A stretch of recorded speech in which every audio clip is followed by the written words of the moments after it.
नमः शिवाय। श्री महालक्ष्मी नमः। नमो भगवते वासुदेवाय। जय मां सरस्वती। जय श्री कृष्ण। राधे राधे। दिसंबर 2025 में पौष मास के शुक्ल पक्ष की पुत्रदा एकादशी है। यह कब है? 30 दिसंबर को है या 31 दिसंबर को है? पुत्रदा एकादशी का शुभारंभ 30 दिसंबर की सुबह 7:50 से आरंभ होकर अगले दिन 31 दिसंबर 2025 की सुबह 4 बजे तक रहेगा। इसलिए पुत्रदा एकादशी का व्रत 30 दिसंबर को नहीं रखा जाएगा, क्योंकि 30 दिसंबर को दशमी विद्यमान है। इसीलिए नारद पुराण में लिखा है, भविष्य पुराण में लिखा है, विष्णु पुराण में बिल्कुल साफ शब्दों में लिखा है कि जो लोग दशमी विद्यमान एकादशी का व्रत करते हैं वे नरकगामी होते हैं। उन्हें एकादशी व्रत का फल कभी भी प्राप्त नहीं हो सकता। यहां तक लिखा है कि यदि ब्रह्मदेव स्वयं आकर भी कह दें कि दशमी विद्यमान एकादशी का व्रत कर लो, तब भी उस बात को नहीं मानना चाहिए। दशमी विद्यमान एकादशी का त्याग किया जाता है और द्वादशी युक्त एकादशी को सर्वश्रेष्ठ कहा गया है। लेकिन यहां एकादशी तिथि के क्षय होने के कारण द्वादशी तिथि अर्थात 31 दिसंबर 2025 को ही पुत्रदा एकादशी का व्रत मान्य होगा। शास्त्रों के अनुसार 31 दिसंबर 2025 को पुत्रदा एकादशी का व्रत है।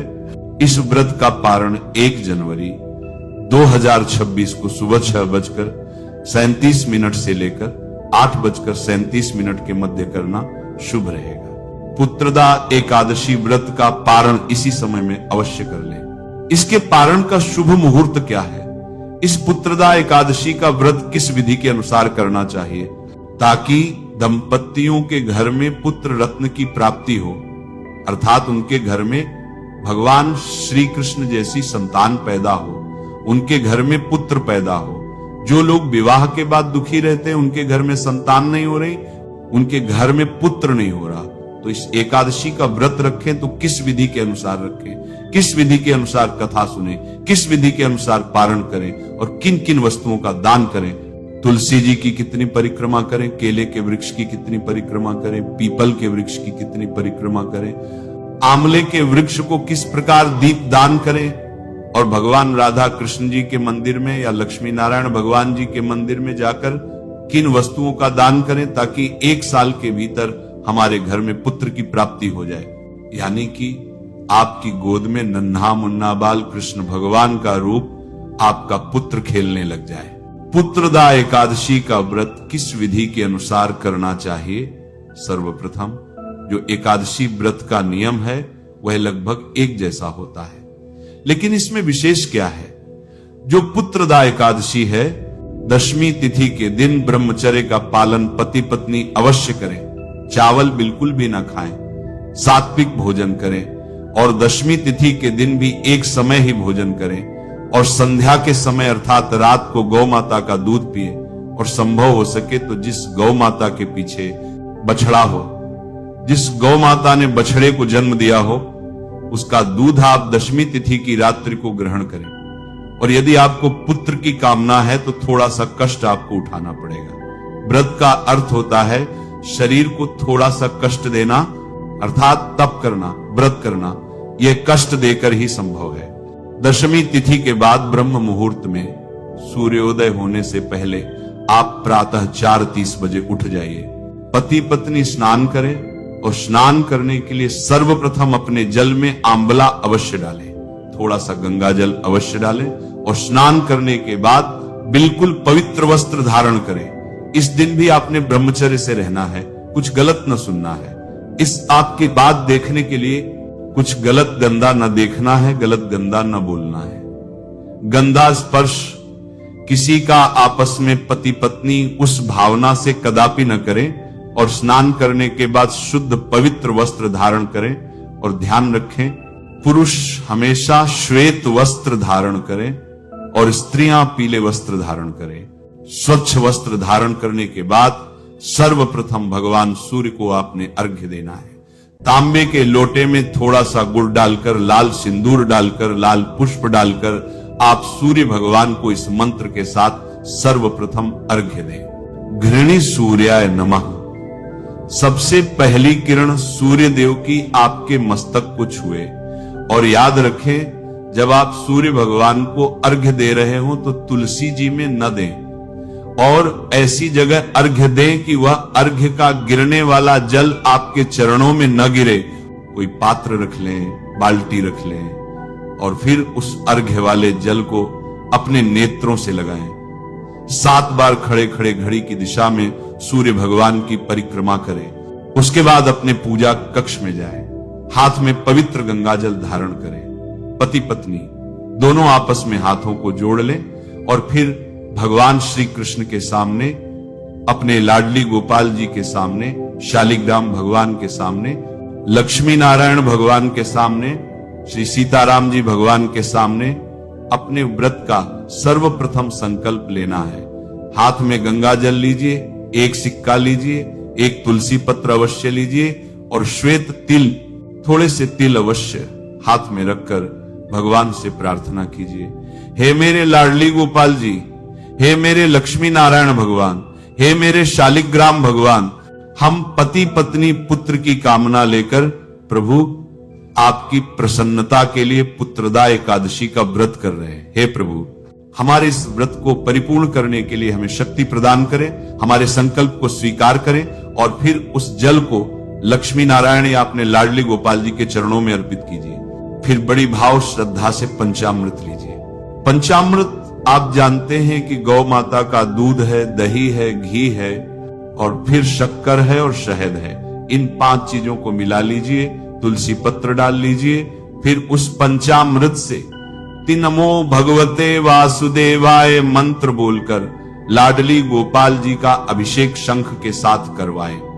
अगर घर में शंख नहीं है तो तिनमो भगवते वासुदेवाय मंत्र बोलकर ऐसे ही अर्पित करें। उसके बाद स्नान कराने के बाद शुद्ध जल से स्नान कराएं। फिर अपने लाडली गोपाल जी को केसर का इत्र अवश्य लगाएं और इत्र लगाने के बाद लाडली गोपाल जी को पीले वस्त्र धारण कराएं। मोरपंख अवश्य मुकुट के रूप में समर्पित करें और उनके चरणों में 11 तुलसी के पत्ते श्री कृष्णाय नमः, श्री कृष्णाय नमः कहकर लाडली गोपाल जी के चरणों में इन पत्रों को समर्पित कर दें। फिर केले का फल अवश्य चढ़ाएं, नारियल का फल अवश्य चढ़ाएं, क्योंकि आप पुत्रदा एकादशी का व्रत कर रहे हैं। पुत्र की कामना से गुलाब का फूल अवश्य चढ़ाएं, गेंदे का अर्थात पीला फूल अवश्य चढ़ाएं। फिर बड़ी भाव श्रद्धा के साथ आप आरती करें। फिर भगवान को पंचामृत का भी भोग लगाएं, तिल का भोग लगाएं, पीले फलों का भोग लगाएं और स्मरण रहे शकरकंद का भोग अवश्य भगवान को समर्पित करें। एक थाली के अंदर थोड़े से तुलसी पत्र रखिए, 2 केले के फल रखिए, 1 नारियल रखिए, थोड़ी सी दक्षिणा रखिए और एक पीला वस्त्र अवश्य रखिए। हाथ में गंगा जल पति पत्नी धारण करें, तुलसी पत्र धारण करें और याद रखें, हाथ से गंगा जल समाप्त नहीं होना चाहिए, गिरना नहीं चाहिए। ये पौष के शुक्ल पक्ष की पुत्रदा एकादशी है। इसे वैकुंठ एकादशी भी बोलते हैं और दक्षिण भारत में तिरुपति बालाजी के दर्शन करने के लिए इतनी भारी भीड़ उमड़ती है क्योंकि वैकुंठ एकादशी भी कहलाती है। फिर बड़ी भाव श्रद्धा के साथ एकादशी के व्रत की कथा को सुनना चाहिए। और व्रत की कथा किस प्रकार है, श्री कृष्ण एक वृतांत के माध्यम से बताते हैं। कहते हैं कि एक समय भद्रावती नगरी थी। उस भद्रावती में राजा सुकेतुमान का राज्य था। राजा सुकेतुमान वहां पर राज करते थे। वो बड़े ही धर्मात्मा थे, अनेकों पुण्य करते थे, ब्राह्मणों की सेवा करते थे, जरूरतमंदों की सेवा करते थे, दान पुण्य करते थे, कुएं तालाब बावड़ी बनाते थे, संतान की भांति अपनी प्रजा का पालन करते थे। समय व्यतीत हुआ तो ऐसा समय आ गया कि उनके पितरों को भी रोना आने लगा। अब उनके पिता भी श्राद्ध जो है स्वीकार नहीं करते थे, उनसे वह स्वयं भी परेशान थे। कारण यह कि अब राजा की उम्र ढलने को थी, परंतु उसके कोई पुत्र नहीं था। और अगर पुत्र नहीं होगा तो राज्य का शासन कौन चलाएगा, उनका उत्तराधिकारी कौन बनेगा। इससे बड़ी चिंता यह थी पितरों को कि यदि इसकी कोई संतान ना होगी, इसके कोई पुत्र ना होगा, तो हमारा श्राद्ध कर्म कौन करेगा, हमारा पितृ कर्म कौन करेगा। इसके आने के बाद, इसके जाने के बाद हमें तर्पण करने वाला भी कोई नहीं होगा। इसीलिए वह पितृ भी रोते थे और वह राजा भी सदा दुखी रहता था। राजा ने अनेकों उपाय किए परंतु कोई लाभ नहीं हुआ। अब राजा बड़ा परेशान होने लगा, मंत्रीगण भी परेशान रहने लगे।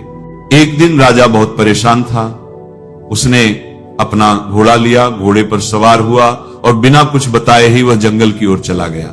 जंगल में, एक भीषण जंगल में अंदर पहुंचा जहां बहुत से जंगली जानवर थे, शेर था, सियार था, हाथी थे।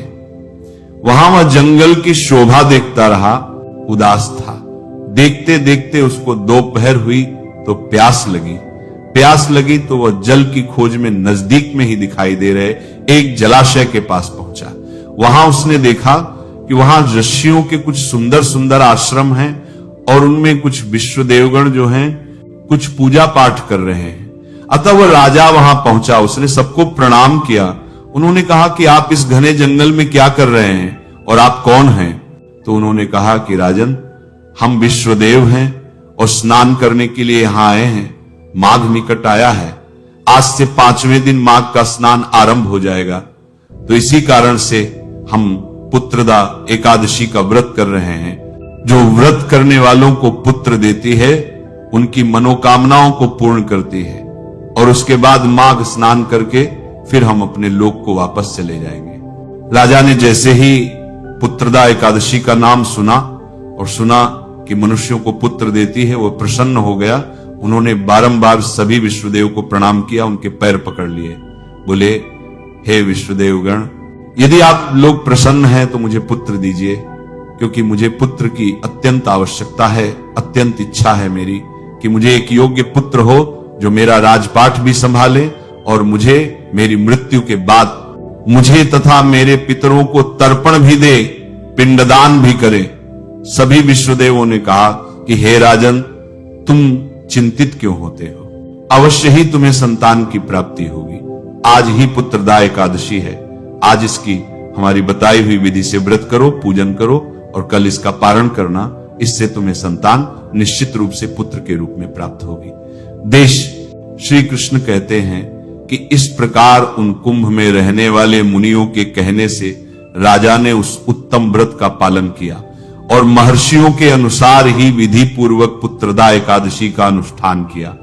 फिर द्वादशी को पारण करके मुनियों के चरणों में बारंबार मस्तक झुकाकर राजा अपने घर को लौट आया। प्रभु की कृपा से रानी ने गर्भ धारण किया।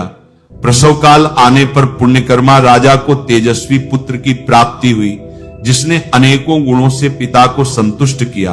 वह प्रजा का पालक था और महान संतान के रूप में, महान राजा के रूप में स्थापित हुआ।